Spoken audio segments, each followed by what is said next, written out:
At the time of my return to New York earlier this year, I had been living in Oxford for more than a decade. Having failed to get tenure at Columbia, I believed Britain might offer a way to restart my career, though I always planned to move back to America, imagining I would stay abroad for a few years at most.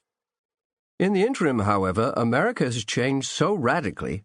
By coincidence, I left just after the attacks on New York, that I find myself feeling no less alienated now than I did during those long years in Britain. Although I acquired British citizenship and owned a house in East Oxford on the rather optimistically named Divinity Road, which becomes gradually more affluent as it rises to the crest of a hill, Britain has no narrative of immigrant assimilation. So, for my British colleagues and friends and students, it mattered little that I was legally one of them. First and last, I was and would always be an American. Perhaps if one comes at a younger age, total acculturation is possible. But as a man in his 40s, my habits were too firmly in place to undergo whatever changes might have allowed me to become British in anything other than law. When I was fresh out of my doctorate at Princeton, New York University was not one of the places I would have chosen to work.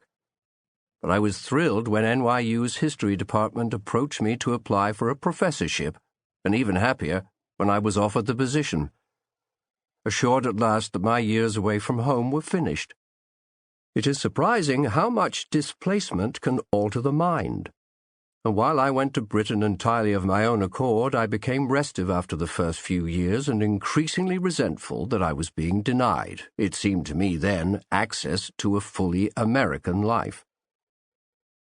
I blamed my former colleagues at Columbia and whatever machinations had led to my not being awarded tenure and having thus to begin afresh as a rather lowly-sounding fellow and university lecturer at one of Oxford's older colleges, which, though founded in the 15th century, does not attract the brightest students or have the largest endowment. Nonetheless, I came to see it as a comfortable place to be, despite the workload being substantially greater than at a comparable American institution, since Oxford has continued to teach students individually or in small groups, and there is an ever-expandable duty of pastoral care unlike anything in American academia. I became accustomed to the college chef sending me lunch in my rooms if he was not too busy, often including some tidbit or, as the British say, titbit, from the previous night's high-table dinner.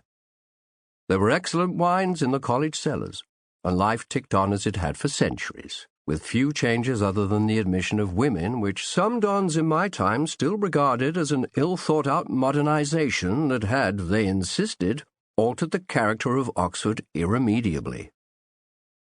I was lucky with the property market, and before returning to New York this past July, sold the house on Divinity Road for a staggering $1 million profit, which I invested in a house and some land overlooking the Hudson River, a couple hours north of the city, while taking up NYU's generously subsidized housing in the Silver Towers on Houston Street.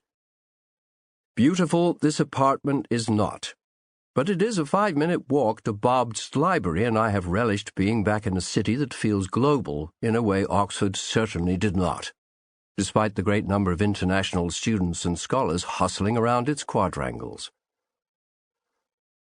Coming home, of course, meant knowing that I would see my daughter more than once or twice a year, as was our custom during my time in Britain. My loss of tenure coincided with the breakdown of my marriage, though the two were unrelated and no one was really at fault.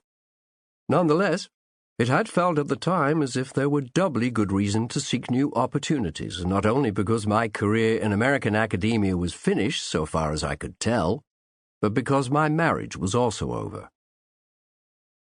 A few weeks ago, just months into my first semester back in New York, I had a meeting scheduled with a doctoral student to whose committee I had been assigned. Life in Oxford has produced a kind of informality in my relations with students, graduate students in particular, and so I proposed meeting Rachel at a cafe on the Saturday afternoon before Thanksgiving. It was one of a series of Italian-themed places on MacDougall Street that claimed a lineage longer than seemed likely, but I enjoyed its cheap coffees and the variety of authentic pastries for sale in the glass display case. It helped soften some of the culture shock I have been feeling on my return to America, allowing me to believe for a moment that those markers of European life toward which I have grown fond remain accessible even on this side of the Atlantic. Accordingly, I made Café Paradiso a regular stop in my weekly life, as it provided the kind of quiet and spacious venue where friends and students could be met and conversation lingered over without the sense that a waiter or waitress was going to rush us out the door. It has more atmosphere and elan than any of the chain coffee shops and less hectic bustle than the faux artisanal places so packed that one has to compete for a table and then feel the pressure of other guests helicoptering with eyes peeled for the first movements building to a departure. Café Paradiso is not chic or hip, but it has understated style, and that, I suspect, is what has kept it in business for so many years. Either that or it's a front for money laundering, which is always a possibility in this town.